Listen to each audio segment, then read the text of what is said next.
Alopecia UK, we get asked a lot of questions around NHS prescriptions for wigs. In today's video, I will try and tackle this. We would like to answer your questions about alopecia. So send them to us and we'll answer them. This is Ask Alopecia UK. Lots of you get in touch with us with questions around how to get wigs via the NHS.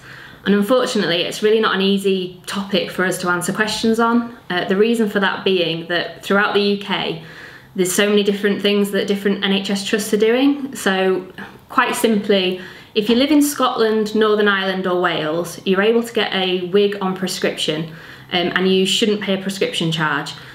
In terms of what you're entitled to, that can vary. In Scotland, you should be able to get up to 4 wigs, but we do know from hearing from people from Scotland that some of you aren't getting 4.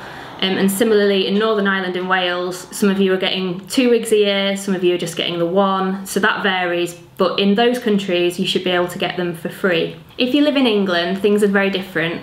If you're able to get a wig via the NHS, you do have to pay a prescription charge.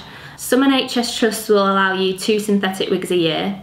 I've heard from other people who only managed to get 1 wig, and unfortunately we are hearing from some people whose NHS trust are saying that they're unable to prescribe any wigs to dermatology patients with alopecia.